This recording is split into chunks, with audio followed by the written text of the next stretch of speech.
I've chosen quite a difficult target for my first long-form media analysis video. I've always had a very myopic view of Star Wars since one of my first memories ever is playing with Star Wars Lego. I don't remember not knowing Vader was Luke's father. Being so close to the movies is an obstacle for objectivity, as is the massive cultural zeitgeist surrounding it and the monumental franchise it generated. If you know me from my game development videos, welcome. I'm sure you didn't expect this. I'm doing this largely because I want to improve my own writing, and since nobody else as far as I know has done this yet, I'd like to provide my own in-depth critique of the very first Star Wars film ever made. We're here to have fun, which means we're going to go over this movie in more pedantic detail than you could possibly imagine. To be as objective as possible, I'm going to treat this movie as if it's the only Star Wars content in existence. I'm not going to rely on any external media or even the later installments or external books or shows to fill any potential gaps. I'm going to try to step into the shoes of someone watching this movie for the first time. Speaking of improving my own writing, at the time of uploading this video, I'm preparing to launch a Kickstarter campaign for my novella, The Dragon Slayers, a heist-style story about putting a team together to slay a tyrannical dragon, full of dubious motives and mistrust among the group. If that sounds like your thing and you want to support this channel, give it a follow by clicking the Notify Me on Launch button. I would appreciate it immensely. If the campaign is already live when you're watching this, check out some of the rewards and see if any of them are of interest to you. Before we get into this critique, I wanted to cover some caveats. First of all, I'm most familiar with the altered versions of the original trilogy since the DVDs were the most readily available to watch growing up. I'll do my best to cover both the altered and unaltered elements if I feel like it's relevant, but there are already great detailed videos breaking down the differences between each version, and I want to do my best to not repeat well-known information. My intention is to go scene by scene and assess the movie over a few different criteria, primarily focusing on the story as opposed to things like the lighting or the visuals, although those elements will often be worth mentioning. I'm going to assess the film's many good qualities, but also its mistakes. This movie started so much, it's hard to take any criticism of it seriously, and for that reason some of its major issues have gone unnoticed. Or worse, used as a defense for mistakes made in later movies. A stormtrooper bonked his head, how dare you criticize The Last Jedi? I for one want to develop a better understanding of why we love this story, but I also want to pick apart the issues that we've taken for granted for so long. So let's have fun, let's learn about this movie, let's criticize what we love, and engage with the story on as deep a level as we possibly can. So with that started, let's begin with the beginning of the movie. Not the text crawl. This. A long time ago in a galaxy far, far away. When critiquing Star Wars, a lot of people draw a distinction between science fiction and science fantasy, pointing to this idea that Star Wars is a fairy tale. Before we pick apart the story, it's important to understand what that really means. A fantasy story isn't free to ignore internal consistency. The Lord of the Rings is a fantasy, but the made-up rules of the world persist throughout the entire work. All this distinction really means is that thematically, the focus will be on heroism, personal growth, fate, and myth, as opposed to the philosophical challenges posed by technology or the anxieties of contemplating a possible future. Star Wars doesn't intend to explore existential questions, it's a mythic tale set in a world with technology that could never exist in ours. This doesn't justify absurdities, contradictions, or contrivances. A fairy tale doesn't require absurdity or incoherence, it's only made better with consistency. The detailed realism of Tolkien's myths and how much people still acknowledge Lord of the Rings as the uncontested peak of fantasy are a witness to the value of the effort of making your fantasy world grounded and cohesive, whether it's medieval or in space. On the flip side, this doesn't mean that the technology or even the physics of Star Wars must be in line with what we'd expect in our world. This movie doesn't have the time to show the development of the tech of an entire galaxy. We have no idea why things exist in the way they do, or what imaginary materials they have access to, or even whether or not general relativity or quantum physics are valid in this world. The way to approach these kinds of criticisms will be to make sure the technology of the universe makes sense in the context in which it's presented. For example, if the characters tell us TIE fighters are definitively incapable of faster than light travel, it would be absurd for those same characters to later be worried about TIE fighters going faster than light. What we don't have to be concerned about is stuff like the amount of heat that an energy source required for faster than light travel would give off. We simply don't know how this fantastic technology works. It only becomes a problem if established facts are ignored or contradicted. So let's see if Star Wars holds its ground as we turn our attention to the opening crawl. In line with the level of pedantry that you should be expecting by now, I'm not even going to talk about its content.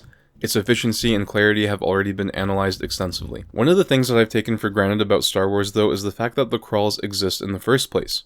The question that came to my mind when I wrote the first draft of this critique is, do we need one? It's nostalgic and the music is legendary, but it is a massive wall of text that you have to sit through. Shouldn't the movie just show you all this information instead of front-loading it as text? This is an example of why being so close to Star Wars and knowing in my very bones that the crawl is part of these movies makes a judgment call difficult. If it's a reference to Flash Gordon, that doesn't provide any value in of itself. If it was never there to begin with, no one would say the movie was okay, but there really needed to be a Flash Gordon reference at the beginning. So, what you're about to hear amounts to what I thought about the crawl at first, until a friend made me realize what I had missed. So what can we say about the actual information we get from the crawl? Do we need it front-loaded? The very next scene will show us one ship getting chased by another much larger one, followed by a boarding sequence and a gunfight, not long after which we'll learn that there's an evil lord in conflict with a princess he claims is part of the Rebel Alliance and a traitor.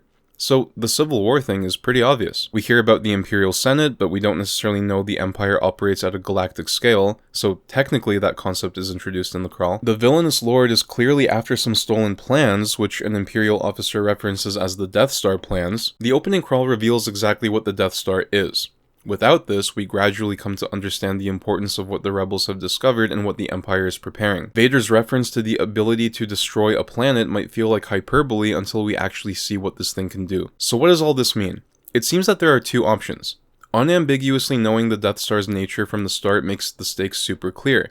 But if the crawl didn't exist, this Death Star would remain mysterious and intriguing. Knowing the stakes of a story up front is very important, but I would argue that what's more important and more valuable aren't the large-scale stakes, but the personal character-driven ones. For that, it would be just fine for the nature of the Death Star to have been something that we discover alongside our heroes. The last bit of the crawl tells us about Princess Leia and her personal motivation. The stolen plans are her last hope to restore freedom to the galaxy. However, the magnitude of the stakes are strongly implied thanks to the Empire's relentlessness and Leia's secrecy, and it becomes more clear as you go. We're going to learn that the rebels are gaining sympathy in the Senate and that the Death Star enables the Emperor to dissolve it. So destroying the Death Star would strongly hinder the Empire's ability to govern by fear. Lacking this information would also help us empathize more with C-3PO rather than potentially finding his choices frustrating. After all, he is our point of view character up until we meet Luke. Thanks to the events that we observe in the movie, the text crawl doesn't give us much that we wouldn't have already found out organically. But hang on, there has to be a bit more to it than all that. When I told some friends about my conclusions about the opening crawl, one pointed something very important out to me. Removing something so iconic and beloved to these movies due to a utilitarian and reductionist motivation overlooks the reasons why this opening is as iconic as it is. A story is more than the sum of its parts. So what is the point of the crawl? It actually serves two purposes. Exposition, yes, but also something more important that you have to read between the lines to figure out and assess the emotions you didn't necessarily realize you might have been feeling when you first saw it. The slowness of the text traveling through the stars creates a similar mood to opening a movie with a gothic manuscript before diving into a hero's journey. And the epic music tells us this journey will be one of adventure. The camera pans down to reveal a planet while the text is sort of still there somewhere. This makes it feel like the opening crawl is floating through the very same galaxy in which the actual movie is taking place, not only cementing the movie as a fairy tale, but also inviting the viewer into the movie, becoming part of the world too. The question then becomes, which emotion is more worthwhile to build in your audience? Intrigue as they watch the movie, or immersion before the movie begins?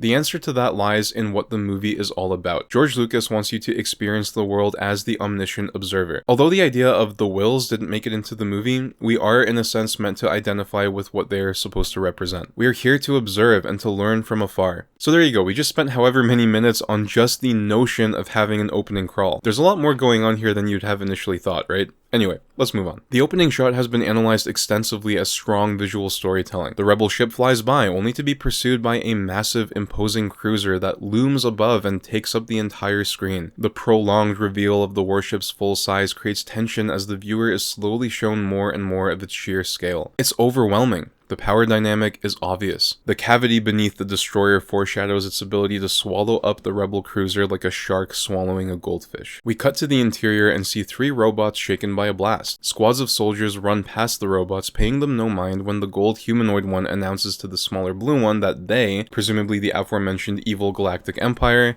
have shut down their ship's main reactor. Their main source of power and propulsion is gone, making their doom inevitable. This scene is the first inkling of characterization for the gold robot, starting with the fact that robots can have characterization to begin with. He's capable of displaying worry and anxiety. His little friend's reaction of whistles and beeps doesn't sound terribly worried, even a little optimistic compared to some other sounds we'll hear from him in the future, as if to reassure his friend. The gold one says there will be no escape for the princess this time, alluding to what we've learned in the opening crawl. Note that without the crawl, this would be the first time we learn that the ship is carrying a princess. The robot's tone sounds like genuine sadness, suggesting that he has has particular loyalty or affection towards this princess. The soldiers make meager attempts to take cover. The space in the hallway is very limited. The two robots stand alone. The second humanoid robot who was in the first shot is now gone. We see the earlier foreshadowing come to fruition as the massive Imperial ship brings the now disabled smaller ship into its cargo hold. The soldiers prepare, facing a door at the end of the hallway, anticipating the inevitable breach. The best they can do, apparently, is crouch, hoping to avoid whatever attack is about to come upon them. One man has the fortune of being behind the wall around the bend of the corridor. Their only advantage is that the enemy has a very small space that they have to enter through. The tension that develops here is very effective. The audience knows what's about to happen. The rebels don't stand a chance, and yet they have nowhere left to run. One question I had about this positioning was whether or not it made sense for the rebels to open themselves up in the hallway like this. The alternative would be to have at most 2 or 3 men shooting from behind the bend, but given the Empire's narrow entrance, maybe they judged it preferable to have more guns aimed at the door. But really, this seems to needlessly endanger the lives of the rebel soldiers, since by the very same argument, a handful of guns aimed by men from behind cover should be just as effective, if not more effective, to hold off the army trying to enter through a very narrow opening. It could buy them more time. However, the sheer size of the Imperial ship makes it clear that they have exponentially more manpower than the rebels. They have plenty of men to send through the meat grinder. The rebels have no good options.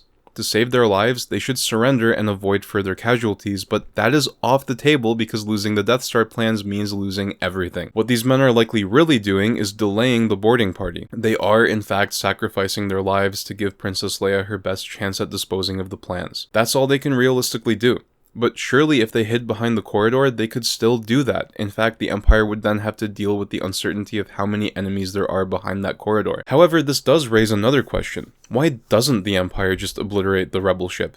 Why waste men passing through that narrow death trap, which may very well make it impossible to board if enough of their own men's bodies pile up? This consideration actually reveals that boarding the ship poses some risk. As we'll soon see, they are confident the Death Star plans are here. If they just shot down the ship instead, the plans would be out of the hands of the rebels and destroyed for good, allowing the Empire to continue their reign of terror. Well, the reason is actually revealed in the text crawl. The Empire has no idea where the rebel base is. They need to interrogate someone to determine its location. The rebels are a very serious threat to the Empire, a threat they don't take lightly, but there may very well be other officers in the Imperial ranks who would have opposed the decision to board, and perhaps suggest the Empire use other means to find the rebel base. Let's see how that ends up playing out. Sparks begin to emerge from the door and it blows open, along with significant portions of the wall. Imperial soldiers burst through the hallway, blasting immediately. The stormtroopers appear to use the smoke for some degree of cover, but their options for safety are rather limited. Some shots are exchanged and surprisingly few stormtroopers are killed. The rebels begin to retreat. One stormtrooper shoots into a previously unseen opening on the other side of the hall. Surely more rebels could have hidden in whatever that opening was instead of accepting to fight totally exposed like this. The stormtroopers had very little choice other than to move in, but overall I feel like the rebels could have held out much better in this opening scene. But what could have remained a depiction of a poor strategy transforms into an absolute absurdity when our two robot friends casually stroll through the line of fire as a group of half a dozen or so rebels and troopers stand completely in the open shooting each other. The robots are either not hit by any stray blaster bolts, which appears to be the case, or they are simply totally unaffected by them. And in fact, the soldiers seem surprisingly safe as well. If the robots are hit, well, there's no obvious visual indication that that's the case. Neither of them flinch, nor is there any visual cue or sound effect to denote a blaster hit. If this is the case, then we'll have to see if immunity to blaster fire comes in handy in the future. If it's not the case, then they're lucky beyond belief to the point of absurd contrivance for the sake of a gag. The best defense I can imagine is the stormtroopers don't want to damage what would effectively be loot, or goodness, there might be some unknown law that shooting droids is a war crime, but when you're fighting for your life in the chaos of the moment, I don't think you care about that, especially when you're the Empire, which would be the enforcing power of those war crime laws, right? Especially given the fact that they're going to try to cover this up, but we're going to talk about that a little bit later. This moment on its own is ultimately not terribly consequential. If these guys were to get blown up here, our point of view robots would simply be two different robots. However, it severely damages the stakes and the tone. Going forward, whenever we see stormtrooper blaster fire, we can expect the danger to be selective and arbitrary. Just moments ago, the movie did so much subtle work to guide us into this world and spur our imaginations, only to now remind us that this is in fact a movie and none of this is to be taken seriously. Fairy tale or not, the benefit of the gag is totally outweighed by the damage it creates for the stakes. Consider these comparable scenes in Lord of the Rings. In Moria, swarms of orcs overwhelm our heroes in such massive numbers as to potentially seem absurd. However, the potential damage is always taken into consideration by the actions of our heroes, and they take numerous measures to stay alive. This resourcefulness makes the scene believable. The robots walking through the line of fire is the exact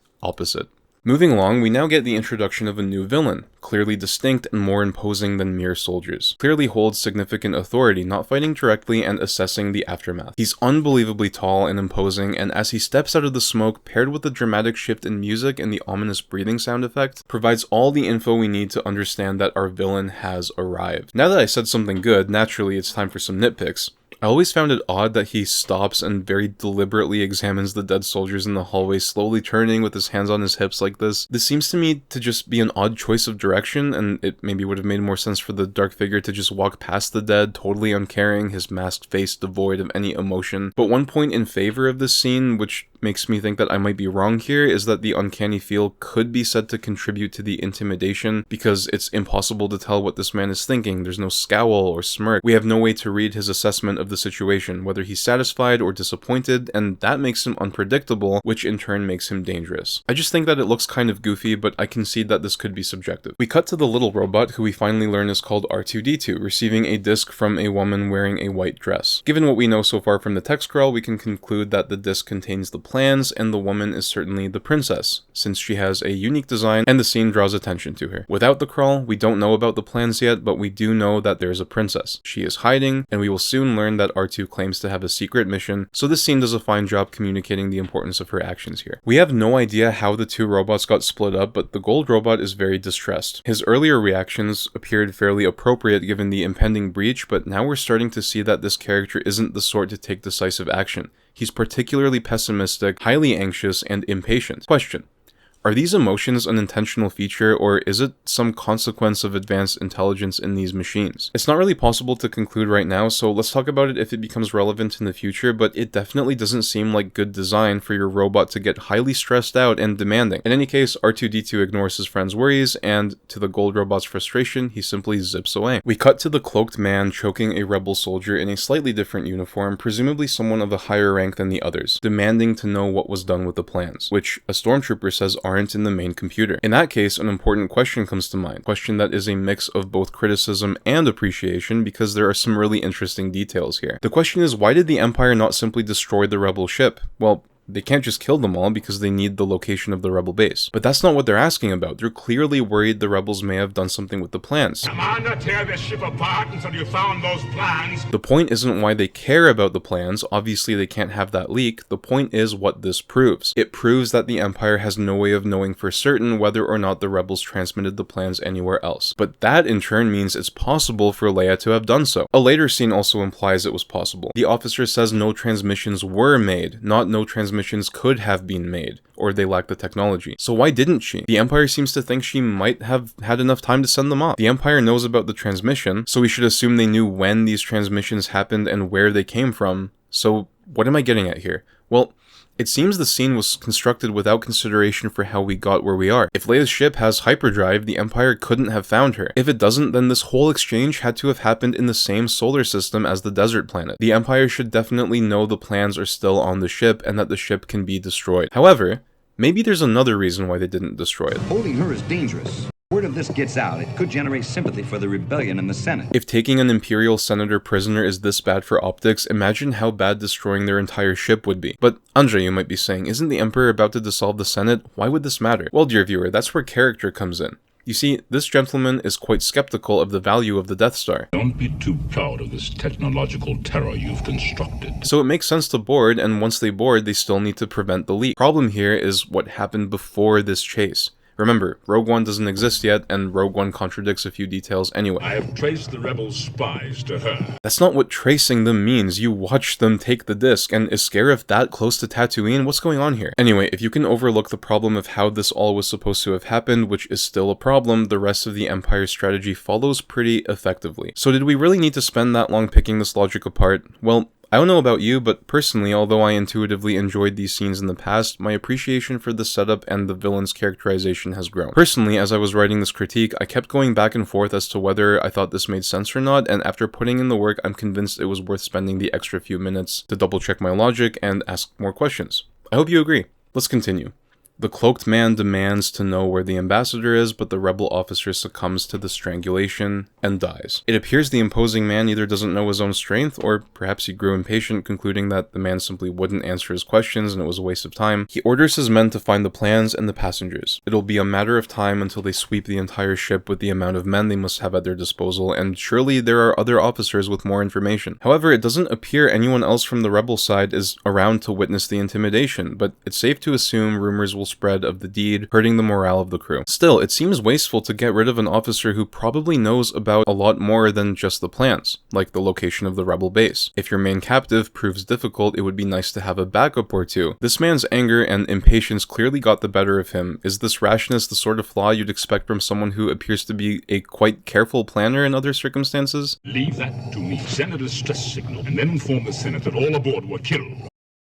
This isn't Kylo Ren levels of psychotic, unhinged idiot, since you could argue there are still plenty of other officers he could interrogate and the intimidation might be useful, but that is just not what we end up seeing later. He never interrogates anyone else. Anyway, the stormtroopers find the princess, who shoots at them and begins to run before they stun her. Her choice to shoot tells us something about her character. She could have just run away, which might have been the smarter option, or she could have tried to gun them all down and not run at all, which would have obviously been a mistake. Instead, she took one shot, apparently to disorient them, and then tried to run. In the heat of the moment, it's believable and tells us that she might be a bit hot-headed. The stormtrooper gives us the dark cloaked man's name, Lord Vader. So he's a lord. That makes him to some degree a member of the nobility. Leia is a princess. If the words lord and princess are generally similar to their real-world meanings, a lord would be of a lower rank than royalty. But often in feudal kingdoms, you had lords like earls or dukes serving functions directly on behalf of the king, or operating in totally different areas than those which they ruled. So Lord Vader is probably the titular lord of a certain region, but with a high military position. We later learn there are regional governors who have thus far had less than total authority. Given the fact that Leia uses her Senate rank to defend herself instead of her royal status suggests her rank means nothing in the context of the imperial hierarchy. Perhaps these noble titles are artifacts of a pre-revolutionary period where they did mean something, and perhaps the empire arose similarly to the Russian socialist revolutions that did away with their monarchy, or perhaps it's more like how you still have people with noble titles who play roles in politics today. Somewhere else on the ship, the two robot pals bicker before entering an escape pod. Importantly, the gold one rebukes R2-D2, saying he isn't allowed in there, which makes sense. These escape pods prioritize sentient life. It sounds like a trooper off-screen takes a single shot, after which the gold robot has ample time to hide in the pod. This trooper doesn't investigate or report this. Why were there shots going off nearby? And a single shot at that. This is a minor convenience that motivates your skeptical friend, but it is a convenience. An Imperial officer spots the escape pod out the window and tells his subordinate to hold his fire since there are no life forms, claiming it must have short-circuited. Is there any disadvantage to firing in case there were life forms, or in case secrets the Empire are looking for were by some slim chance hidden on that very escape pod? The dialogue implies this happened before, but that time they did shoot, which is clear from the soldiers preparing to shoot what they refer to as another one, meaning the expectation is to do what they had just done. This is obviously something the Empire should investigate, and it is very lucky that they chose not to, which is a problem because the story was atomically close from never being able to take place. Seriously, this is a huge contrivance. The novelization gives us something of an answer, which is that he wants to save power. It doesn't matter, it's not in the movie, but even if it was, it's not sufficient. It improves the problem slightly, but the problem remains. These officers know what's at stake. Earlier, we get that line, "Hey, you're not permitted in there, it's restricted,"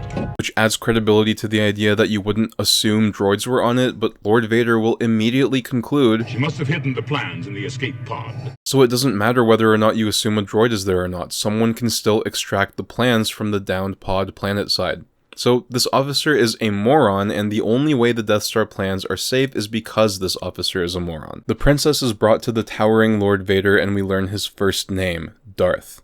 Lord Darth Vader. Darth cuts her off and demands to know where the plans are. When she sticks to her story that she's on a diplomatic mission to Alderaan, Darth once again loses his patience, but has the sense to not just straight up murder her on the spot this time and sends her to be imprisoned. Lord Darth's subordinate, a black uniformed officer, criticizes his choice, citing the growing support for the rebels in the Imperial Senate. Vader's response confirms that his primary motivation is finding that secret base. We also see that Vader's boldness isn't entirely unjustified. He gives orders to make what happened on the ship look like an accident. However, presumably the Senate investigators would find traces of blaster fire once they examined the wreckage. Vader is clearly confident he'll recover the plans quickly and find the rebel base, probably faster than the time it would take the Senate to respond to the distress signal, and by then the Death Star would be operational. But remember, Vader is skeptical of the Death Star. The distress signal idea almost seems like an afterthought. To fill some gaps here, I think it would have been better if Vader first said something like send a team to clean things up, just to make sure that actually making it look convincing is part of the plan too, because right now you have a bunch of people who have been shot and a lot of missing blown up escape pods. As it stands, Vader's distress signal would just bring his attack straight to the Senate's attention. Either he cares about making it look like an accident, or he doesn't. It can't be both. We also get some really important characterization for Leia in this scene. She's very brave to defy Vader to his face and confidently stick to her story, knowing not only this man's reputation for recklessness and violence, but also knowing he just murdered one of her officers. Leia is fundamentally devoted to the Rebel Alliance, and we see her resolve on full display. Don't worry, we will have criticisms of Leia too, but that's for much later. Another officer informs Vader the plans are gone. However, he also says no transmissions were made, meaning transmissions could have been made. So again, why weren't they? Well, it makes sense that Leia would have wanted to make sure she wouldn't get detected. Maybe a transmission would have gotten intercepted, but we also deduced earlier that the Empire has no way to confirm whether or not a transmission was made, meaning it sounds like it was safe to send one. However, we also have no way of knowing what sort of range transmissions have in this world, how they work, whether they use radio waves or something totally fictional that doesn't exist in our world. So it might have simply been impossible to send them out. But maybe it would have made sense for Leia to choose to send a transmission anyway once she was sure she would get boarded. However, we learned the reactor got taken out early on. Would this have made transmitting impossible? The escape pods are able to launch, but that might not need power, but the lights are still on, they definitely do, so there must be backups. Maybe transmissions require more power than backup reactors can provide, so either Leia could not send a transmission or she chose not to strategically. As we examined, sending an escape pod should have failed, but sending a transmission to who knows where would also pose some risk. If it works anything like a radio transmission, which I'm only going to assume because it's my only point of reference, you're communicating at the speed of light, so you can only reliably send your transmission to the planet below where who knows who is listening, and hope that they make contact with the rebels. If nothing else, one planet might learn of the Death Star. If Leia did in fact have the means to send a transmission, I think she doesn't lose anything by at least trying, unless it's a choice between either sending the transmission or sending the robots. This is pure speculation right now. Maybe she can transmit faster than light, but that would mean a transmission would be the obvious choice. So we have to assume at least that limitation. Maybe she anticipated the Empire would just scramble all frequencies, so there wasn't a point to transmitting. It seems still worth trying. If Leia had to choose either or, then her options are either maybe someone hears us versus the Empire definitely destroys the escape pod, and I'm obviously ignoring the contrivance of the moron officer. Leia absolutely should have expected the Empire to be smart. Maybe instead of an escape pod, the scene should have been constructed in a way where Leia takes advantage of something the Empire does to the ship to start making it look like an accident, but as is, it's hard to make it work. Again, unless there's just no means to send a transmission.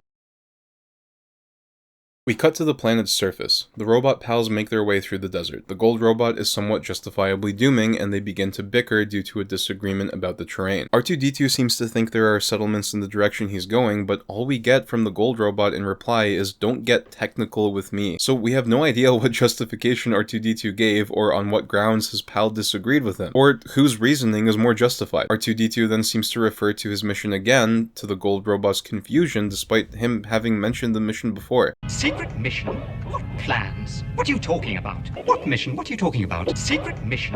What plans? What are you talking about? What mission? What are you talking about? This is a nitpick, but I would expect him to say something more like, again about the mission, as opposed to doing the delivery as if it's the first time you heard R2-D2 making this claim. The gold one then reveals himself to be an impatient jerk, kicking his friend and walking away into the unknown. His reasoning is unclear since we only hear half the argument, from which we can draw exactly 0 inferences. For someone so anxious and doom-pilled, it's a bit surprising he would choose to split up, but it's not all his fault. R2-D2 seems to be stubbornly refusing to explain himself, or perhaps is simply unable to for some reason, and the gold one is a jerk who can get so offended as to prefer to wander a dangerous desert on a remote planet than to cooperate with his friend. He goes off and after some more complaining, calls to a distant transport he hopes will save him. The result of all this? A very unsatisfying scene. The audience doesn't understand why these robots chose to split up. Drama falls flat. If the gold robot's dialogue had revealed more of what R2-D2 was saying, we actually got some justification about either why he disagreed with his analysis, or just some stronger character reasons for the split, it would make the subsequent consequences of that split feel a lot more justified. Instead, it just feels like contrived drama for what ends up being a long and drawn-out sequence in an already quite long first act, and we still haven't met the protagonist. We cut to R2-D2 rolling through the rocky terrain where he is assailed by little aliens. They ambush him and easily disable him. This suggests R2-D2 has no ability to detect life forms, since if he did, he would certainly be doing so in a dangerous, unknown environment like this. However, we do know that the technology exists, so why doesn't R2 have it? Who can say?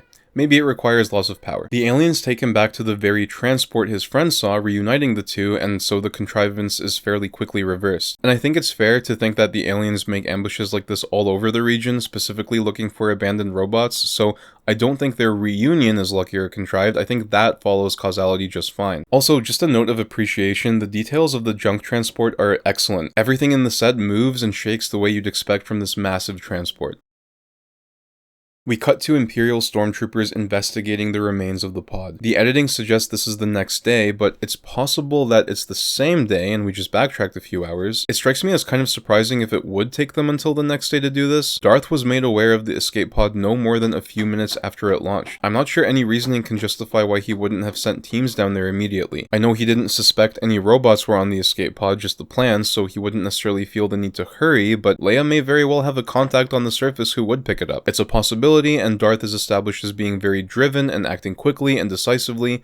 This appears to be a gap, which, though minor, allows the Death Star plans to once again slip out of the Empire's fingers for no justifiable reason. On the flip side, if these men were sent immediately, they're finding R2-D2 with no trouble, so unfortunately we have to understand this to be the next day. Also, we finally hear the word droid, and I can finally stop calling them robots. Sorry if you found that frustrating, but there is a method to my madness. Knowing nothing about Star Wars, I would have just called them robots. Droid is a strange term. It's a term totally unique to Star Wars. What does it mean? Well, it sounds like a shorthand for android. The thing is, most people associate androids with humanoid robots. After all, android is just Greek for man-like. But I don't know what to make of the fact that the term is used for robots both like R2-D2 and more humanoid-looking robots. Could it mean man-like in relation to the mind and intelligence as opposed to the appearance? Given the huge discrepancy in droid forms, this might be the case. But regardless, this is kind of speculative since we don't actually know if the word droid is meant to come from the word android in universe. We cut to the droid-stealing aliens arriving at a small home in the middle of the desert, where we finally get an introduction to our protagonist. Up until now, it's been a bit of a mixed bag. We've seen some solid non-verbal visual storytelling and solid characterization of our main villain, but also some minor issues related to strategy and pacing and continuity, and a pretty major contrivance to enable the plot. However, I think a lot of issues can be overlooked or at least made better if your main characters go through solid, impactful personal journeys. That doesn't mean previous mistakes can just be ignored. Mistakes are still mistakes, but this movie still has a lot of potential value left to discover, so let's move right along. Up until now, the music has been in various ways intense and suspenseful, but as the camera reveals our protagonist, who we immediately learn to be called Luke, it calms. There's greenery here. This is the only time we see greenery on this planet, limited though it may be. A woman calls to Luke. We learn that this is his aunt. Upon this viewing, I was actually quite impressed by how subtle this shift in tone is, and how well the calm music tells us that this is the normal world, for the most part safe and even cozy, and it's a happy one. But it doesn't appear Luke agrees, as we'll soon see. For now, our only hint of this is his cynical response to his aunt. The droid selection is pretty limited, and he's clearly unimpressed. Luke's uncle approaches the gold droid. This scene, and our golden friend's sudden change in disposition, contains some interesting characterization worth drawing attention to. Why does he seem so comfortable in this situation? A moment ago he was panicking and dooming, but now he's become a masterful salesman. It's interesting because up until now he has been our point of view character. We learn what his first job was, programming load lifters. So droids program other machines, meaning there must be two levels of machine intelligence in this world, droid level and computer level. Can computers program themselves? Apparently not, but why not? Anyway, he does a great job convincing Luke's uncle to purchase him. We did see the large silver bolt fixed to him in R2-D2. Maybe that device has changed his disposition, but nope, he was still panicking moments ago when the bolt was fixed to him, so that seems unlikely. No, I think what we're meant to gather from this is that this fellow is actually very skilled at using his silver tongue, or rather his gold speaker system, even when under pressure. It's a surprising character trait, but from here on out, he actually very consistently jumps from very composed when talking to Luke to anxious and nagging when talking to R2. He's genuinely persuasive and can set aside his anxiety almost like a kind of survival instinct, which also tells us that he's comfortable enough with R2-D2 that he doesn't keep up his facade, which unfortunately allows his anxiety to get the better of him. Luke's uncle asks him to clean the droids, but Luke had other plans. It's interesting that Luke's uncle deems picking up power converters to be a waste of time. Either Luke is lying about his plans, or his uncle is seeing right through him. After all, Luke didn't say anything about going to see his friends, or picking up power converters maybe as a trifle. I think the context and the acting here suggests it's the first option. It's hard to see from the angle, but Owen kind of forms a bit of a smirk like he's saying, come on kid, that's not going to work on me. So Luke is a bit of a brat who's willing to not quite tell the whole story to his uncle. He'll make it sound like he was going to do something that he might appreciate, but he'll also use that as pretext to hang out with his friends. We don't know if this is because his uncle is overbearing. We don't get any indication of that just yet. For now, it seems like Luke just wants to get out of doing chores, which he knows he's expected to get done. More on this later. R2-D2 begins to shake and panic, but one of the aliens disables him. So it's quite trivial to immediately disable any droid. Is this only true for droids, or do such devices exist for other kinds of machines? Well, this is one of those instances where, again, we have no idea how the technology in this world works. We don't even know if these things run on electricity or something totally different, but at the very least, we know that devices exist that can disable droids from a few meters away. However, it appears to only last for a few seconds as R2-D2 begins to shake again very shortly. Maybe that's what the restraining bolt is for. The red droid turns out to be defective. His motivator is broken. The gold droid suggests R2-D2 to Luke, speaking quite highly of him. The etiquette droid, interestingly, doesn't make the suggestion until after the red R2 unit is shown to be defective. Until that point, he shows absolutely no indication of caring or worrying whether or not R2-D2 will be okay. He turns when R2 panics before getting stunned, but prior to that, he seems to have been perfectly content to just leave him be. Remember, at this point, the last indication he gave of their relationship is being thrilled and relieved to see him again among the transport's cargo. Now he just berates him again. I can't rationalize why he hadn't tried to stay together until now, but I think what's going on here is that the protocol droid is somewhat embarrassed to show sympathy or show that he cares about his friend. R2-D2 didn't do anything wrong, unless we extrapolate a little bit further. What could he possibly be berating his friend for? Why shouldn't he stick his neck out for him? Maybe R2-D2's shaking is something he saw as a sort of tantrum. Maybe R2 isn't behaving professionally the way droids are supposed to behave, whereas the protocol droid is clearly very concerned about maintaining a good professional image, which is essentially what he's doing when he persuades Owen to buy him, and it also explains why he's cautious about showing overt sympathy for his friend in front of their new master. This professional behavior is something the two fundamentally disagree about. In fact, it's a really strong and very subtle character detail for their relationship. Many real people who are close friends often get upset at each other for things that the other doesn't understand, and they can persistently fail to communicate why they're so upset. The reason might not even be particularly clear to them. The protocol droid sees it as self-evident that R2-D2's behavior is unacceptable and unbecoming, and from his perspective, trying to deal with his antics is making his life very difficult. We cut to inside Luke's home. Luke is swooshing around a model starship, then exclaims in frustration, it just isn't fair. What's Luke so frustrated about? He wants to leave his home planet, and he can't because of the harvest. He calls his home planet the place farthest from the bright center of the universe. He hates it here and is frustrated with how little seems to be happening in his life and how far he is from where things truly matter. We learned the protocol droid's name is C-3PO, so I can finally stop calling him the gold one. C-3PO calls Luke Sir. Luke laughs and corrects him to just call him Luke.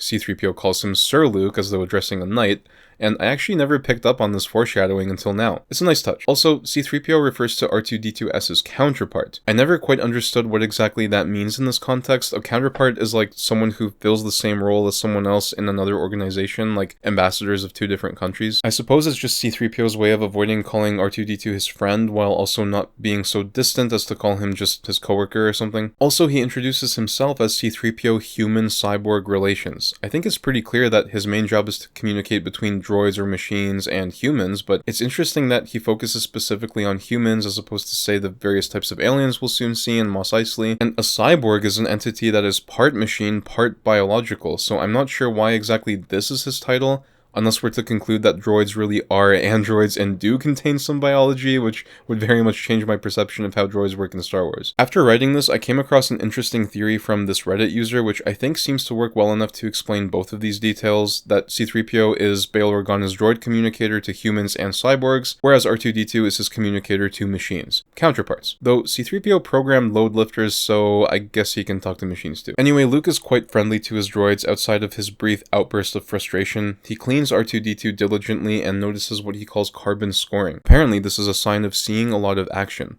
an indicator of blaster fire, and Luke knows how to identify it. This, and his excitement at 3PO's mention of the rebellion, tells us he has some degree of interest in warfare and can identify carbon scoring, meaning he has some experience with firearms. Either way, it's clearly something that Luke takes an active interest in more than a surface level interest. C-3PO, on the other hand, knows very little about warfare. With a sad tone, he describes himself as not much more than an interpreter, and he's reluctant to recount the tale of the battle to Luke since he doesn't know how to make stories interesting. The way he says this makes it sound very important to him that he wishes he could tell the story well, as opposed to perhaps intentionally trying to hide the nature of the battle from Luke, especially since he openly mentioned the rebellion unprompted. He is clearly self-conscious. Luke, however, doesn't seem to care or even notice this unusual vulnerability from the droid, because as soon as C-3PO says there's not much to tell, Luke reluctantly gets back to working on R2-D2 a few seconds after the little droid beeps to remind him of the task at hand. As Luke continues to try to clean the droid, he notices something jammed, but before he can continue asking C-3PO about the rebellion,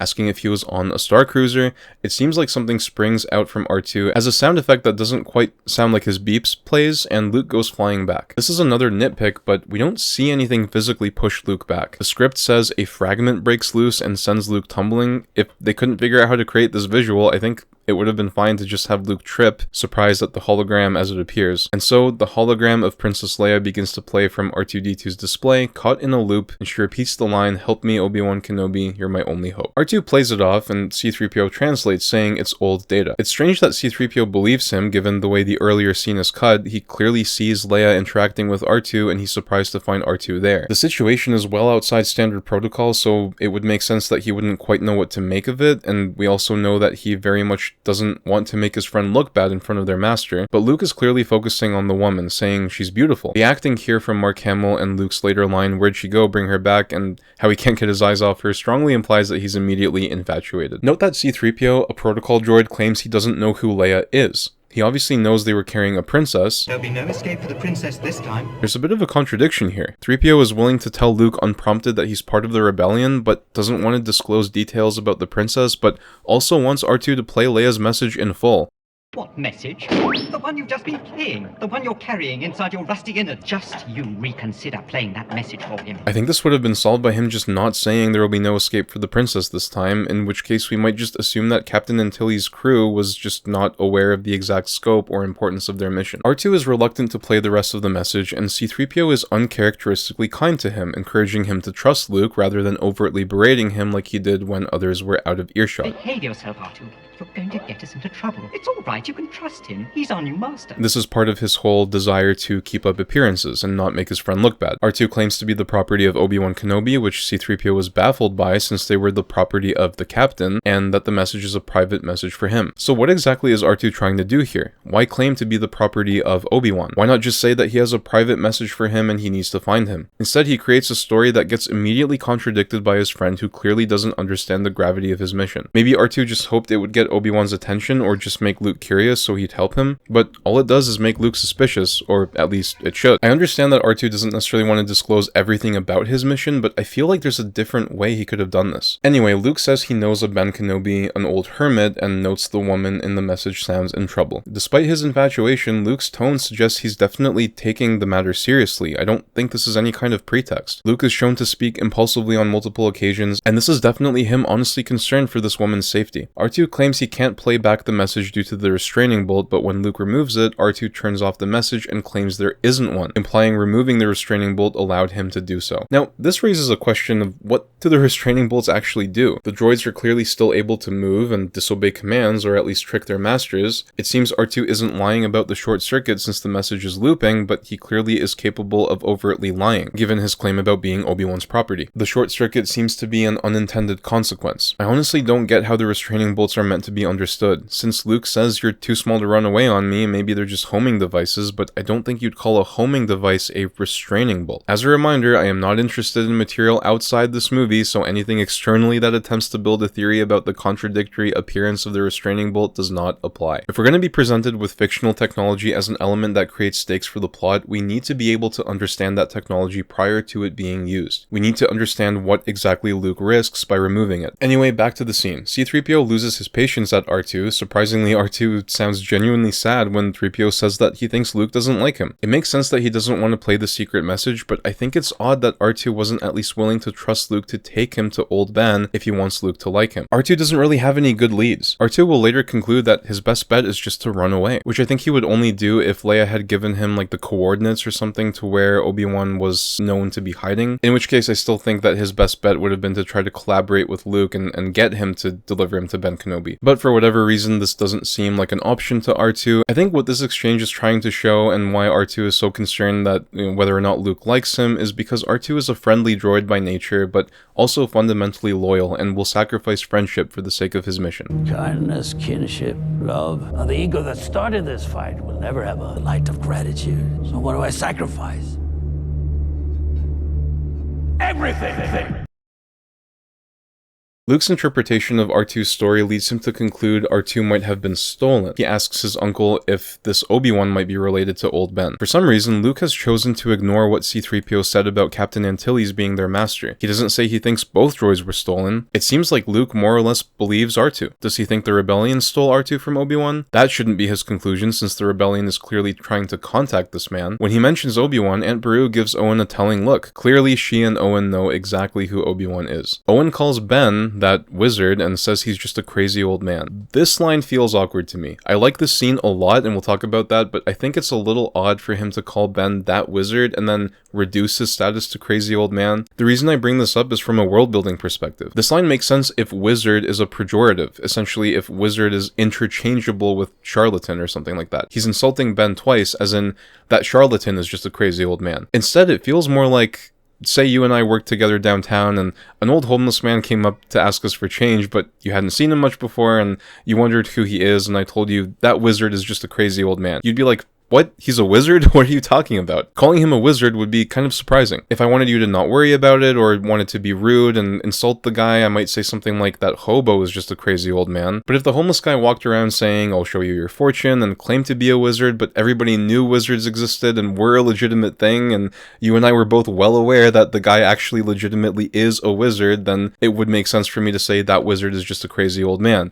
Meaning, yeah, of course he's a wizard, but he's crazy. Alternatively, I might say that wizard is just a crazy old man, as in wizard in air quotes, if you believed he was a wizard and I didn't, but I wouldn't just nonchalantly call him a wizard. So this line, as is, seems to indicate that either everybody knows Ben Kenobi is in fact a wizard, one of many that exist, or it's just for our benefit as the audience to hint at a potential other side to Ben. This is why delivery in acting is very important. The inflection with which you say something has implications too. This isn't to blame the actor. I think the acting for Uncle Owen is excellent. It is just an odd choice for the movie, whoever is behind the choice. Then Owen tells Luke Obi-Wan won't come looking for the droid. He says he doesn't think Obi-Wan exists anymore, then asserts Obi-Wan died about the same time as Luke's father. Now this line I really like. First of all, it's a natural way to tell us Luke's father is dead, explaining why he lives with his aunt and uncle. Presumably his mother is also dead. It also tells us Owen clearly knows Obi-Wan and is blatantly hiding it from Luke. There's a gaping hole in his story. If Owen knows Obi-Wan is dead, why would he think he doesn't exist anymore? Owen is either trying to actively stick to whatever story he may have once decided upon, or maybe he never did decide explicitly what he'd tell Luke, and he's just making something up on the fly. This, I think, is an excellent way to subtly reveal that Owen isn't telling the truth without making Owen really obviously stumble over his story. This one line of dialogue is probably the best we've had in the entire movie so far. What we should expect from Luke now is a spike in curiosity. If Obi-Wan knew his father, and there's something my uncle isn't telling me, and I want some excitement in my life, of course I want to get to the bottom of this. Instead, Luke shifts quite suddenly, saying he thinks the droids will work out fine, dropping the subject. Does he not believe R2 was stolen anymore? Does he not care? He asks about going to the academy this year, even though he had an agreement with Owen he'd stay on for one more season. This is clearly the thing that's been on Luke's mind for a long time, and what he was referring to when he said it just isn't fair. It seems he hoped maybe this business about Obi-Wan Kenobi might give him an excuse to do something a bit more interesting than farm work, but when it's clear Owen doesn't want to hear a word part of it, Luke goes back to trying to achieve his goal of leaving the farm to go do something interesting in a more permanent way. But remember, he also genuinely thinks the woman in the hologram is in trouble. It seems kind of flimsy to me that Luke drops this thread entirely. As to the academy, it's not clear what sort of academy Luke is talking about. Presumably the rebellion wouldn't have publicly well-known academies, so it's more likely to be an imperial academy. We're not exactly sure what sort of academy it is, but Ben later saying Luke's become a good pilot and Luke's overall character arc during this movie suggests it could be an imperial pilot academy, possibly a fighter pilot given Luke's interest in battles. This is some more excellent subtlety. Owen isn't just trying to keep Luke on the farm and away from adventure. Owen is actively trying to keep Luke away from the regime that is actively working to oppress them all. One counterpoint to this theory, though, is that in a deleted scene, Luke talks to his friend Biggs, who tells him he actually met the rebellion through the academy. Meaning, if anything, Luke thinks the academy might help him get in with the rebellion. But without that scene, we don't have the context for what this academy actually is and have to make some inferences. Luke leaves, frustrated, and Beru curiously pushes Owen to let him go. She doesn't outright say that he should let Luke join, but that's the clear implication. It suggests Owen and Beru have slightly different views of the Empire. Maybe Owen felt the weight of the Empire's oppression personally. What we later hear from Ben about Luke's father suggests Owen might be disgruntled about the murder at the hands of the Jedi-turned-Imperial agent. Owen is most likely either Luke's father's or mother's brother, as opposed to Beru being on the Skywalker side. Remember, the surname Lars doesn't appear in the movie, however, it is in the script. But just from his behavior, he seems to know the Skywalkers more closely than Beru knew them. She knows to some extent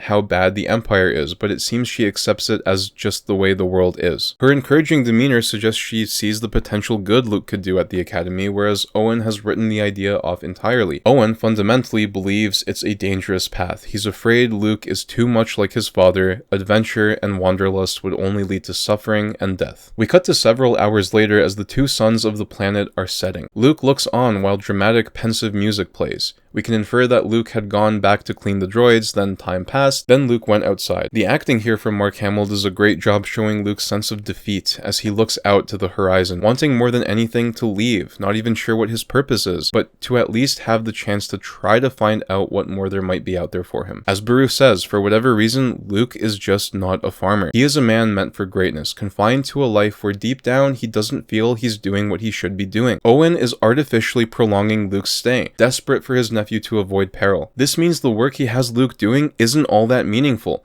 Owen doesn't actually need him, and whether Luke is aware of that or not, I'm sure that would contribute to a man's well-being. We need to know we're fulfilling a purpose. We need to know what we do matters. A sense of purpose is something that's missing for many men, and for some, it paves the way to depression, addiction, or worse. We don't know how much time Luke spends out here, but apparently in that time span, or maybe while Luke was doing something else between scenes, R2 ran away. Now, I used to live in Saskatoon. One tired joke about the prairies is that you can see your dog running away for 3 days. The desert is flatter than the prairies, and it's a bit hard for me to believe that R2 was able to run away without getting noticed, but it's not beyond the realm of possibility if, for example, the vaporators are loud and Luke was distracted enough, so I'm willing to reluctantly let this one slide, though R2 is a little lucky. The next morning, Luke and C-3PO rush to find R2 in Luke's hover vehicle, which we'll later learn is called a land speeder. This is the first time we've seen a hovering vehicle. This planet is extremely remote. It's fair to say that, at least on a galactic scale, the average inhabitant is poor. Owen seems to be decently well off. He can buy droids and hire laborers, but he's certainly not as wealthy as, say, the average Imperial senior officer. This tells us how readily available a hovering land speeder is, probably at least as easy to get as a used car in real life. The big droid transport used tank treads as opposed to hover technology. What we should deduce from this is that the larger and heavier the transport, the less viable it is to fit it with hover technology. Or maybe the droid traders are particularly poor, but either way, for small vehicles, it's probably standard for them to hover. As Luke and 3PO race through the desert, some barbarian-looking folks watch them, pointing a rifle at them. Luke doesn't seem to notice. However, what Luke does notice is a droid on his scanner. This tells us cheap used car land speeders are equipped with a method to detect that a droid is in range. It's surprising then, retroactively, that the Empire did not have active scanners detecting droids when the escape pod launched. Though, to be fair, the Empire didn't know they were looking for droids at the moment, whereas Luke definitely is, so it's not the worst aspect of that escape pod scene, but it's something to consider. Anyway, C-3PO and Luke catch up and reprimand R2. 3PO is much more upset than Luke is, but then R2 starts getting nervous.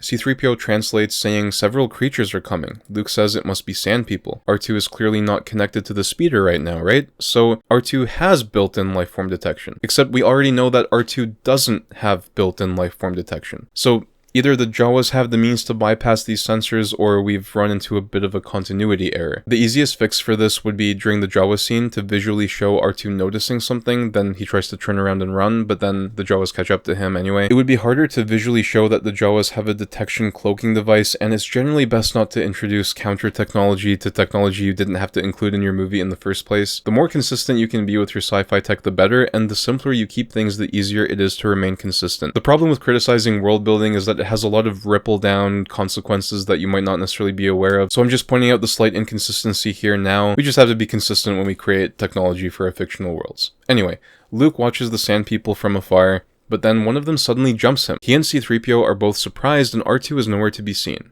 Okay, so only R2 can detect life forms. So only certain droids have long-range lifeform scanning systems. Alright, fair enough. In a moment we'll see based on the editing that R2 was hiding quite far away, so even if he had tried to warn them, it wouldn't have been possible, and it makes enough sense for R2 to stay behind since he's not very agile. Therefore, this scene makes sense, but only if you believe C-3PO not having a lifeform detector is not contrived. Another way to have solved this is just to have Luke notice the Sand People initially instead of R2. That honestly probably would have just solved all the problems with this. The Sand People bring back the unconscious Luke to the land speeder nearby where R2 was hiding, and they start to take it apart, when a terrifying noise is heard that startles them. The noise comes from a robed man approaching from a distance.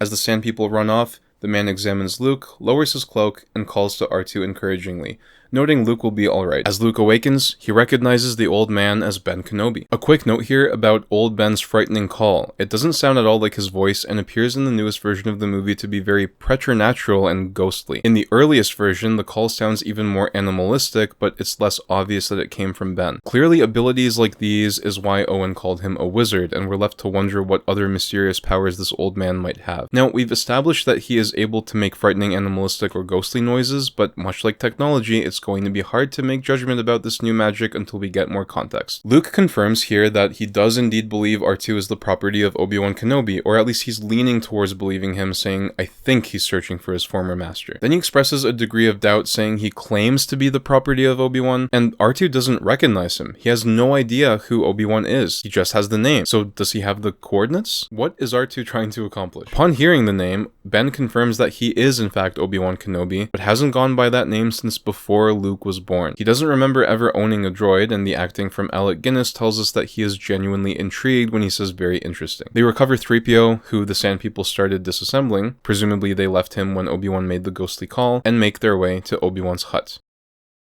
The next scene is quite important. It establishes Obi-Wan's backstory and sets up Luke's journey. It's the inciting incident, the first hint that Luke's world will turn upside down. We learn Obi-Wan was a Jedi Knight, a guardian of peace and justice in the Republic before the Empire came to power. We learn that Owen deliberately hid Luke's father's role as soldier and Jedi Knight from him. Obi-Wan and Luke's father both fought in the Clone Wars, which we get little information about, but based on the name, it sounds like a series of wars, or possibly a single war with multiple fronts. We learn Luke's father was the best star pilot in the galaxy and a good friend to Obi-Wan. He gives Luke his father's weapon, a lightsaber, which Owen prevented him from doing in the past. Obi-Wan's line about following him on some damn fool idealistic crusade like your father did is interesting. Either Obi-Wan is saying this tongue-in-cheek because it's something Owen would have said, but the vocabulary sounds more like that of Obi-Wan, so I think he might be looking back on some of his former deeds with some regret. Then we get this little moment that I always found kind of jarring. C-3PO is just there because he was being fixed, but then he randomly asks if he can shut down for a while. It makes perfect sense, but it always felt kind of goofy to me. This is purely subjective though. I guess what it tells us is that droids can get tired, or perhaps C-3PO as a protocol droid noticed the conversation seems personal and sensitive and wants to give them privacy. In any case, it's fine. Luke tries out the lightsaber, impressed by the weapon, and clearly is able to activate and wield it without needing any kind of training, telling us that there's no reason that simply turning on the weapon requires any kind of special or unique skill. Luke asks how his father died. Here we get a nervous, hesitant expression from Obi-Wan before he tells Luke that Darth Vader, who was his former student, betrayed and murdered Luke's father, and that he was seduced by the dark side of the Force and helped the Empire wipe out all the Jedi. This is our first time hearing about the Force, just like Luke, who immediately asks about it. Obi-Wan describes it as an energy field created by all living things that gives a Jedi his power. He says it surrounds us, penetrates us, and binds the galaxy together. Now, Star Wars will often run into problems where the training and explanations of the Force feels more and more ambiguous and meaningless. So what does Obi-Wan's explanation here really mean? The Force surrounds us, meaning it is everywhere, or at least present around the life forms that that generate it accessible at all times. It's one singular field, even though it's created by a multitude of living creatures, suggesting it has some sort of unifying effect, or at least is a form of connection between all life, though it's not clear what consequences that has yet. It may very well be simply something like a magnetic field, except instead of being created by electromagnetism, it's created by life. Since it's contingent, it can't be an eternal, uncreated divine entity. It is a created thing, a consequence of other material things. It penetrates us. Interpreted in a spiritual sense, it sounds like the Force penetrates into people's minds or exerts some sort of influence over them. So its existence is contingent on life, and yet it has independent action over the life that creates it. It binds the galaxy together. This has to be interpreted as figurative. Obi-Wan can't be referring to the physical force that binds the galaxy, like gravity or whatever, because surely the galaxy predated the life that inhabited it. I think what Obi-Wan is referring to here when he says it binds the galaxy together is more akin to someone in our time saying something like, our moral code is what binds us together. He's talking about the people of the galaxy, not the galaxy itself, suggesting Obi-Wan believes that the people of the galaxy need to rely on the Force if they want any hope of a proper, just society. Finally, Obi-Wan plays Leia's message in full. First, we learn Obi-Wan was a general in the service of Leia's father, revealing why Leia would choose him in particular and why she fled to fly over the desert planet, unless the whole pursuit happened in this star system. We learn that Leia had intended to bring Obi-Wan to Alderaan personally, meaning she must have been attacked by Darth Vader well after setting out her initial course. She tells Obi-Wan only that the information in R2 is vital to the survival of the rebellion, but she does not mention the Death Star. The information must be taken to Alderaan because Leia's father will know how to retrieve it. So now, finally, we have our inciting incident, or the refusal of the call as it is understood by the hero of 1,000 Faces, which George Lucas was so heavily inspired by. Obi-Wan says he's getting too old for this sort of thing, but just how old is he exactly? Alec Guinness was 62, and we have no reason to assume Obi-Wan was any other age, though it's possible, of course. He served Leia's father, who, since Leia is a princess, we deduce is a king, or was one. We don't know exactly what the Empire did with all noble titles, but given Leia kept hers, and is recognized by Imperial authorities, we can suspect her father remains at least nominally a king. Anyway, Luke reluctantly tells Obi-Wan he can't go, confirms he does in fact hate the Empire, despite wanting to join the Academy, but also confirms that he realizes that he has a duty to help his uncle and isn't willing to leave the farm without his permission. In other words, Luke is based. Obi-Wan urges him to learn the ways of the Force, but Luke decides all he can do is give him a ride to a nearby town. As of now, Luke has chosen to remain in the normal world. We cut to an establishing shot and look upon the thing we've heard so much about, the Death Star. We cut to a room somewhere inside the massive station where some Imperial officers discuss a plan. One officer, a Starfleet commander, states the rebellion has grown dangerous and has gained and will continue to gain support in the Senate, but another officer contests his concerns, asserting the sheer power of this battle station. Followed closely by Vader, another officer enters the room and announces that the Imperial Senate has been dissolved. The Empire will now govern directly, which is only possible with the terrifying power of the Death Star. Where previously the Empire had to obfuscate some of its more dubious deeds from the Senate, as Vader prepared to do after boarding Leia's ship, that will no longer be an issue, and the Empire will be free to execute these acts without any accountability. However, as this fine officer states, this also removes bureaucracy. Bureaucracy tends towards corruption and manipulation. The more layers you have to go through, the larger your sample size for potential corruption, and the longer things take to get done. It's unfortunate that this facet isn't explored further. Many massive democratic bodies in the real world are massively corrupt, and people seem to be becoming more and more aware that basically every politician on every side of the political spectrum takes advantage of public ignorance for support or makes use of media outlets to create narratives that benefit them. It appears that in the case of Star Wars, this idea is not to apply, and the Senate is simply to be understood as a beneficial force. I've been intentionally ignoring the rest of the trilogy and the prequels, but I do want to bring up here that something I immensely appreciate about the prequels is that they do show the Senate as the very thing Palpatine used to rise to power. This movie definitely did not need to address the complexities of the Senate, but I thought it was worth some discussion. Just because a system is democratic or imperial doesn't make it inherently benevolent or malevolent, but the fact that the Empire is willing to wipe out entire planets shows quite clearly who the malefactors in this story are. Based officer points out that the rebels have the plans and might find a weakness, but Vader chimes in, confident that he'll have the plans soon. His men are still sweeping the desert planet, but he did fail to retrieve them initially and has lost certainty of their location. One of the officers, who's been vouching for the Death Star, retorts again, saying any attack they make will be useless, and urges his comrades to use the station, calling it the ultimate power in the universe. This seems to offend Vader a little.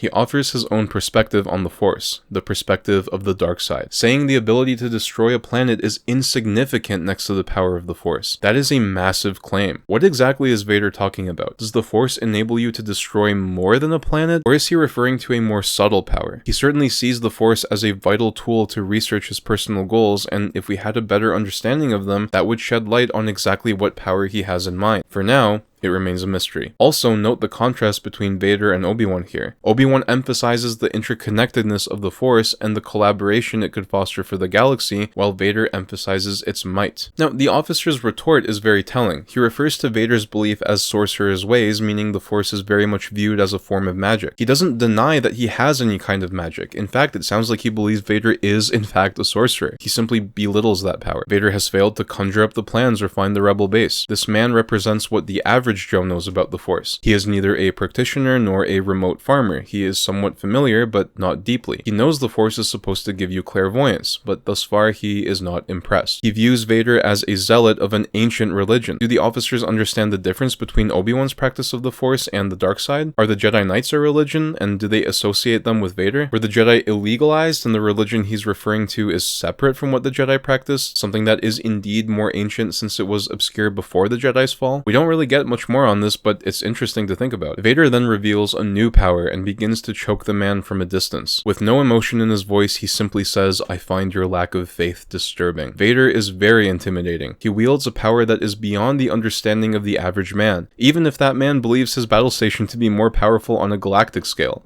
Still, man to man, Vader has made his point, and the viewer knows we are only scratching the surface of what this towering sorcerer is capable of. The lead officer intervenes and demands that Vader stand down. Despite Vader's power, this man is clearly his superior in the Imperial ranks. Nonetheless, he trusts that Vader will indeed find the plans. This trust adds to the potential threat, despite an initial failure. Instead of mocking him as well, the audience has reason to believe our heroes are very much still in danger. We are dealing with a competent set of villains, and though they may have different individual priorities, they are resourceful and powerful. We return to Luke and Obi-Wan, who have come across the Jawa sandcrawler, presumably on their way to Anchorhead. In the desert, the smoke would have easily caught their attention, though we aren't shown the decision to check it out. Luke thinks the attack was done by sand people due to gaffy sticks and bantha tracks. Obi-Wan points out that this was an intentional setup. In the many years of his isolated life, he would have studied the sand people much more closely than Luke, especially in the traveling in their wilderness, whereas Luke would only care to know what would be obvious when observing them to defend his uncle's farm. What about the next line? Is it time to talk about Stormtrooper aim? The idea that stormtroopers having bad aim isn't true has grown in popularity somewhat, and I'm not terribly interested in explaining why that's the case, but I also think the defense of stormtroopers is overblown. So far, the only scenes we've had of their aim has been the breach of Leia's ship. I wouldn't exactly characterize them as being amazing marksmen. They just kind of swarm the rebels and push them back. Overall, it looks like the rebels and the stormtroopers are both pretty remarkably inaccurate. This is close quarters combat, and it takes a while for anyone to go down. In any case, the amount of stormtroopers killed is pretty comparable to that of the rebels. But also, what exactly is Obi-Wan referring to? He and Luke seem to look vaguely in the direction of the crawler. When the camera zooms in for a moment, it looks like there's one Jawa body on the crawler. Is he pointing out some weak points on the machine that they targeted, or the shots fired at the Jawas? It would make sense if he was talking about the Jawas, but it doesn't visually look like that. We aren't shown headshot blasts or anything, we just see the massive wreckage of the crawler. And the damage doesn't look particularly localized. If anything, it looks like they blew it up with explosives. Luke notes that because the Empire traced the robots to the Jawas, and yes, he says robots, he realizes that they must have extracted the information they were looking for. They know the droids were sold to Owen. Something I fail to understand is why the Empire destroyed the crawler. Had they not, there would have been no smoke, no wreckage, no one to take interest in the Jawas, and the Jawas would have simply carried on doing business. The only reason I can think of is that the Jawas weren't cooperating, but why wouldn't they? They're characterized as thieves and scammers, picking up droids that may very well be someone's property and willing to sell broken droids. They wouldn't have moral qualms about tipping off the Empire and carrying on with their lives for the sake of survival. It feels like the stormtroopers in this case just committed an evil act because they're bad, without considering that it would have been much more strategically beneficial to just leave the Jawas be. And why make it look like sand people did it? As far as they know, no one is following their trail, and no one would have been unless they decided to blow up the crawler. Maybe they're still concerned about the Senate? Luke rushes home despite Obi-Wan's warnings and comes upon a horrific sight. The stormtroopers have moved on, but not before leaving Luke's home in devastation. The bodies of Owen and Beru were left to burn. It is intense.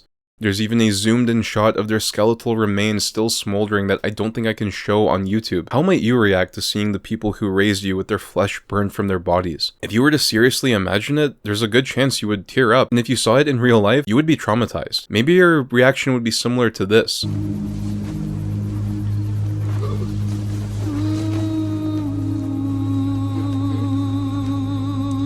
Probably worse. Here's Luke's reaction. This reaction is impossible. Not unbelievable. Impossible. I'd believe this if these were random people and Luke was angry about the Empire's injustice against some strangers, but this is his aunt and uncle. No, this isn't Mark Hamill's mistake. He's doing exactly what the script says, but from this moment on, Luke is in no way shaken by the death of his family. He has totally put it behind him, and it will never be something he has to overcome. His reaction to Obi-Wan's death, who he barely knew up until then, is far more intense. That leaves Luke beaten up and melancholic, but this doesn't. When Luke returns, Obi-Wan seems to understand what happened and tries to console Luke, telling him there's nothing he could have done, and had he been there, the droids would have been in the hands of the Empire. Luke's demeanor here feels a bit more believable. He does look melancholic now, but this changes in the immediate next line when he says there's nothing for him here now. Yes, your overbearing uncle has been burnt to a crisp. You're free to leave, without another word about them, without wanting to avenge him, without mention of any level of regret about your rudeness and ingratitude towards him. We skip right past all that, and Luke says he wants to learn the ways of the Force and to be a Jedi like his father. It's okay for Luke to be unable to articulate this, or not really wanting to admit if he feels any kind of regret, but this is something that we should explore over the course of the movie, if nothing else. However, Obi-Wan's reaction to this is interesting. He doesn't smile, he doesn't congratulate Luke on his decision, he just sort of nods, puts a hand on his shoulder, and stares into the distance, as if to say he knows there's more in Luke's heart that he isn't saying, that he knows Luke is making this choice on an impulse. I would have loved to see this explored later in the movie. I really don't like the way Luke's decision here is handled. I think there needed to be more. And that is the first plot point, also known as crossing the threshold. Luke's world is turned upside down. Structurally, this is exactly what it should be, but it is incredibly rushed. Before I give my final thoughts, I do want to remind those of you who have stayed this long to please follow the Kickstarter campaign of my book if you want more critiques like this in the future. And of course, you'll get a great read out of it if I do say so myself. Regarding the book and regarding this video, I know my work isn't perfect. I'm sure I've made mistakes too, and I'd love to hear your thoughts. I'm here to learn, and ultimately to enjoy the process. I would actually really like to learn from your criticism, so please do share your thoughts in the comments. So this sums up the first act of Star Wars: A New Hope. A movie that actually did break new ground, spawning a whole industry, starting a franchise, all to end up milked for all it's worth on Disney+. Like I said, the ending of the first act was incredibly rushed. Typically, a movie's first act is supposed to take up about a quarter of the runtime. This first act ends 42 minutes in. That's a little over a third. So overall, the first act is actually quite long. Normally, I wouldn't really care about this sort of thing, but a significant chunk of that time is taken up by R2 and C-3PO wandering through the desert. We have had, in total, one major contrivance, some minor issues here and there, some messy world building and technology, but also some excellent character dialogue, some intelligent character decisions, and even some attention to detail and cause and effect. Still, there's no wonder this world captivated people's imagination.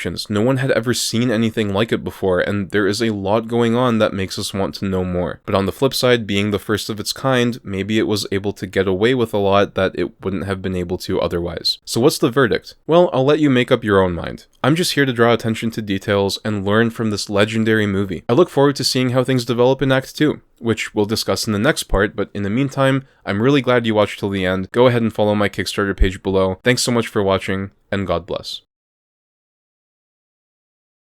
It's a fairy tale, and the fact that you nerds are obsessing over the most insane pieces of asinine minutia is the reason your fathers cry themselves to sleep at night. You actually are a nerd, and that's bad. You infant. Get a job. Meet a girl. Do something with your life for once. Stop being a loser. Get married and watch it with your children.